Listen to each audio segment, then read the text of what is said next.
여러분, 혹시 오늘 아침에도 화장실 변기 위에 앉아 스마트폰을 보며 시간을 보내지는 않으셨나요?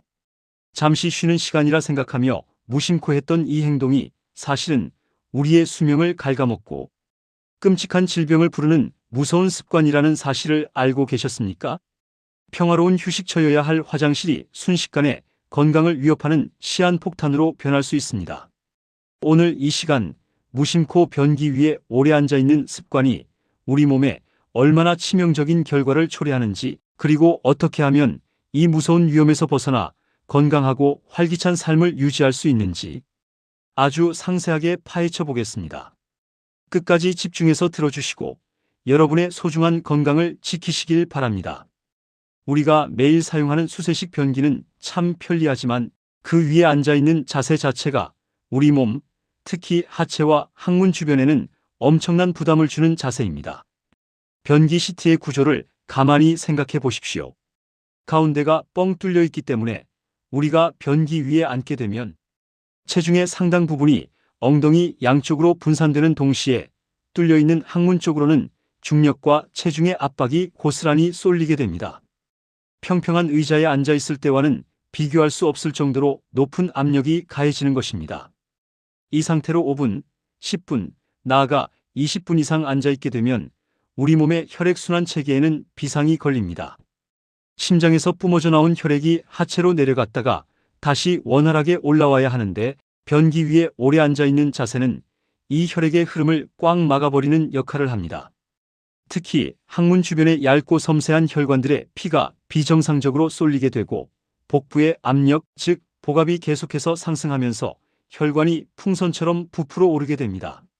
이렇게 항문 주변 혈관에 피가 쏠리고 뭉치면서 발생하는 가장 대표적이고 고통스러운 질환이 바로 치액입니다. 많은 분들이 흔히 치질이라고 부르시는 이 질환은 항문, 점막 주위에 혈액이 뭉쳐서 생기는 일종의 혈관 덩어리입니다. 놀랍게도 치액은 항문에 발생하는 전체 질환 중 무려 70%에서 80%를 차지할 정도로 아주 흔하면서도 치명적인 질환입니다. 치액은 크게 내치액과 외치액 두 가지로 나눌 수 있습니다. 내치액은 항문 안쪽, 즉 피부가 아닌 점막 조직에 생기는 것입니다. 평소에는 잘 느껴지지 않다가 배변 과정에서 힘을 주게 되면 이 핏덩어리가 항문 밖으로 밀려 돌출되곤 합니다. 초기에는 배변 후에 저절로 다시 들어가지만 증상이 심해지면 손으로 밀어 넣어야만 들어가거나 아예 들어가지 않고 밖에 머물게 됩니다. 이렇게 돌출된 부위가 붓고 염증이 생기면 걷거나 앉아있는 일상적인 행동조차 불가능할 정도로 끔찍한 통증이 발생합니다. 반면 외치액은 항문 피부 가까이에 바로 생기는 덩어리입니다. 급성으로 혈류가 고여서 혈전, 즉 핏덩어리가 굳어버리게 되면 예고도 없이 극심한 통증을 유발합니다. 화장실에서 볼일을 보다가 혹은 무거운 물건을 들다가 갑자기 항문 쪽이 찢어질 듯 아프고 딱딱한 혹이 만져진다면 외치액에 혈전이 생겼을 가능성이 큽니다. 이 혈전이 압력을 견디지 못하고 터지게 되면 속옷이 흠뻑 젖을 정도의 출혈이 발생하여 엄청난 공포감을 주기도 합니다. 매일 아침 화장실에서 스마트폰을 보며 보내는 그 짧은 시간이 평생 엉덩이를 의자에 편히 대고 앉지 못하게 만드는 고통스러운 치액을 키우고 있다는 사실을 명심하셔야 합니다. 하지만 위험은 여기서 끝이 아닙니다. 변기에 오래 앉아 있는 습관은 우리의 골반을 망가뜨립니다. 우리 몸의 장기들을 아래에서 든든하게 받쳐주는 해목 같은 근육이 있는데 이를 골반저 근육이라고 부릅니다. 이 골반저 근육은 방광, 자궁, 직장 등 중요한 장기들이 아래로 쏟아지지 않도록 꽉 잡아주고 우리가 원할 때 배변이나 배뇨를 할 수 있도록 조절해주는 아주 핵심적인 역할을 합니다. 그런데 변기 위에 10분 이상 구부정하게 앉아 있으면 중력과 체중의 압박이 이 골반저 근육을 계속해서 밑으로 늘어뜨리게 됩니다. 고무줄을 오랫동안 팽팽하게 당겨놓으면 탄력을 잃고 늘어나 버리듯이 우리의 골반저 근육도 매일 반복되는 화장실에서의 장시간 체류로 인해 서서히 탄력을 잃고 약해지게 됩니다. 골반저 근육이 약해지면 어떤 끔찍한 일들이 벌어질까요? 가장 먼저 배변 조절에 장애가 생깁니다. 화장실을 다녀와도 시원하지 않고 무언가 남아있는 듯한 잔변감이 하루 종일 지속되어 사람을 괴롭힙니다. 더 끔찍한 것은 변실금의 위험입니다. 괄약근과 골반 근육이 힘을 잃으면서 내 의지와는 상관없이 변이 새어나오게 되는 것입니다.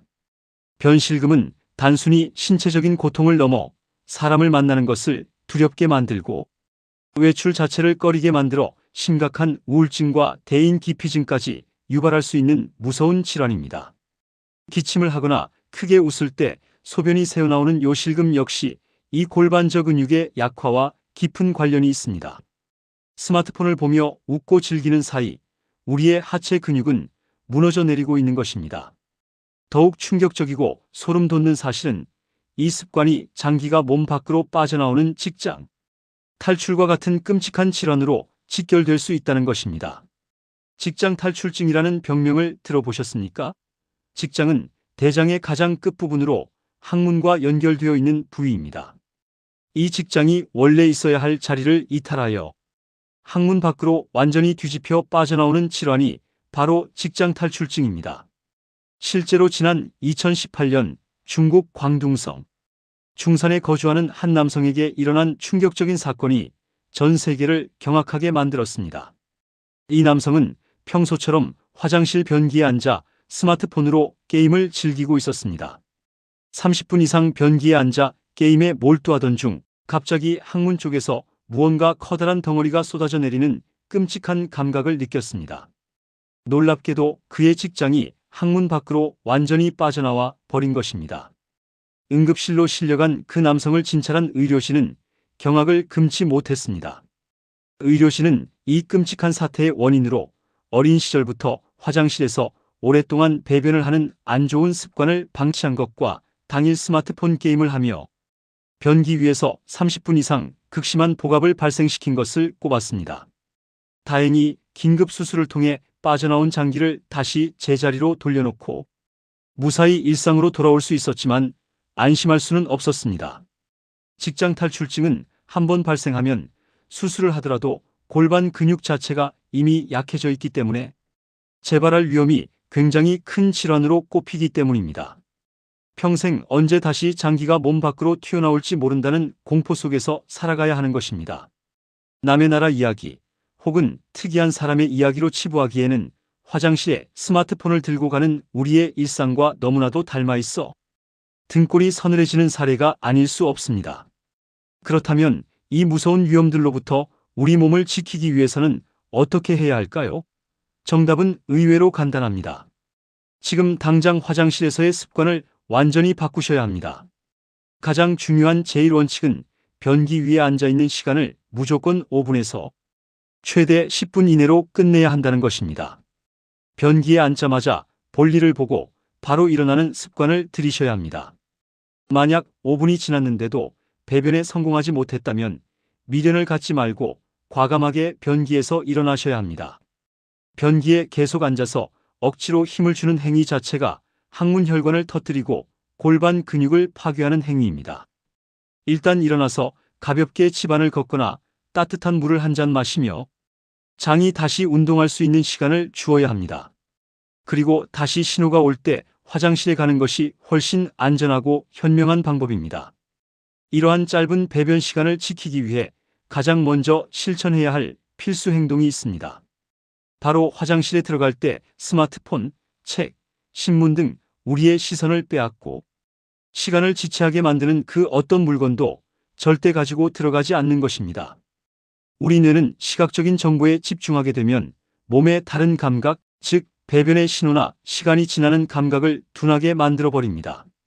스마트폰으로 흥미로운 영상 하나만 보더라도 10분, 20분은 눈 깜짝할 사이에 지나갑니다.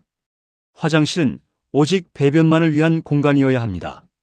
문을 열고 들어가는 순간부터 나올 때까지 오로지 내 몸의 신호에만 집중하셔야 합니다. 화장실 문 앞에 작은 바구니를 하나 두고 그곳에 스마트폰을 무조건 내려놓고 들어가는 규칙을 스스로 만들어 보시기를 강력히 권해드립니다. 만약 만성적인 변비 때문에 어쩔 수 없이 화장실에 오래 머물러야 한다면 변비 자체를 근본적으로 치료하기 위한 적극적인 노력이 필요합니다. 변비 해결의 핵심은 바로 식습관의 변화, 그 중에서도 식이섬유와 수분의 충분한 섭취입니다. 식이섬유는 우리 장 속에서 스펀지처럼 수분을 머금어 대변의 양을 늘리고 아주 부드럽게 만들어주는 마법 같은 영양소입니다. 흰 쌀밥 대신 현미나 보리, 귀리 같은 잡곡밥을 드시는 것을 시작으로 매 끼니마다 미역, 다시마 같은 해조류와 시금치, 양배추 같은 잎채소를 듬뿍 챙겨 드셔야 합니다. 간식으로는 사과나 바나나, 고구마가 아주 좋습니다. 특히 사과는 껍질째 드시는 것이 식이섬유 섭취에 훨씬 유리합니다. 하지만 식이섬유만 많이 먹고 물을 마시지 않으면 오히려 변비가 더 심해질 수 있습니다. 식이섬유가 팽창하기 위해서는 반드시 충분한 물이 필요하기 때문입니다. 하루에 1.5리터에서 2리터 정도의 미지근한 물을 수시로 나누어 마시는 습관을 들이셔야 합니다. 아침에 일어나서 공복에 마시는 미지근한 물 한 잔은 밤새 잠들어 있던 위와 장을 부드럽게 깨워 활발하게 움직이도록 돕는 최고의 천년 변비약입니다. 차가운 얼음물보다는 체온과 비슷한 온도의 물이 장에 부담을 주지 않고 흡수도 잘 됩니다. 국이나 찌개, 커피나 녹차로 섭취하는 수분은 이뇨작용을 촉진하여 오히려 몸속의 수분을 빼앗아 갈 수 있으므로 반드시 순수한 맹물을 드시는 것을 생활화하셔야 합니다. 식습관 개선과 더불어 규칙적인 운동 역시 절대 빠져서는 안 될 중요한 요소입니다. 나이가 들거나 활동량이 줄어들면 장의 연동 운동 능력도 자연스럽게 떨어지게 됩니다. 장이 움직이지 않으니 변이 장 속에 머무는 시간이 길어지고 수분을 다 빼앗겨 딱딱한 변비가 되는 것입니다. 이를 막기 위해서는 몸을 움직여 장을 직접 자극해 주어야 합니다. 하루 30분 이상 땀이 살짝 날 정도의 걷기 운동이나 가벼운 러닝 같은 유산소 운동은 장 운동을 촉진하는 데 기적과도 같은 효과를 발휘합니다. 식사 후 바로 눕지 마시고 가볍게 동네를 한 바퀴 산책하는 것만으로도 장은 활기차게 움직이기 시작합니다. 또한 약해진 골반저 근육을 탄탄하게 다시 조여주는 운동을 병행하시면 더욱 좋습니다. 소변을 보다가 중간에 멈출 때 사용하는 근육을 꽉 조였다가 서서히 푸는 동작을 반복하는 운동이 많은 도움이 됩니다. 이 근육을 5초 정도 꽉 조인 상태를 유지하다가 다시 5초 동안 천천히 이완하는 동작을 하루에 수십 번씩 꾸준히 반복해 보십시오. 처음에는 잘 안 되더라도 포기하지 않고 텔레비전을 보거나 설거지를 할 때 틈틈이 실천하시면 어느새 항문 괄약근과 골반 근육이 몰라보게 튼튼해져 배변 조절 능력이 크게 향상되는 것을 느끼실 수 있을 것입니다. 건강은 건강할 때, 그리고 아주 사소한 일상의 습관에서부터 지켜내는 것입니다. 화장실 변기 위에서의 시간은 달콤한 휴식이 아니라 내 몸을 병들게 하는 위험한 시간일 수 있음을 오늘부터 반드시 기억해 주십시오. 스마트폰은 화장실 밖에 두고 들어가기, 5분 안에 볼일 마치기, 식이섬유와 물 충분히 섭취하기, 그리고 매일 30분 걷기. 이 4가지 작은 약속만 철저하게 지키셔도 끔찍한 항문 질환과 장기 탈출의 공포에서 벗어나 훨씬 더 가볍고 상쾌한 일상을 맞이하실 수 있습니다. 여러분의 몸은 여러분이 어떻게 아끼고 관리하느냐에 따라 정직하게 반응합니다. 오늘 제가 말씀드린 내용들을 그냥 흘려듣지 마시고 바로 지금부터 실천으로 옮기셔서 활력 넘치고 건강한 삶을 오래오래 누리시기를 진심으로 기원합니다. 오늘 전해드린 내용이 여러분의 건강한 일상에 큰 도움이 되기를 진심으로 바랍니다. 건강은 건강할 때 지키는 것이 가장 현명한 방법입니다. 작은 습관 하나를 바꾸는 것만으로도 우리는 더 쾌적하고 행복한 삶을 누릴 수 있습니다. 오늘 영상이 유익하셨다면 행복천사 채널 구독과 좋아요 꼭 부탁드립니다. 여러분의 따뜻한 응원이 더 좋은 건강 정보를 전해드리는데 큰 힘이 됩니다. 항상 건강하시고 행복하세요. 감사합니다.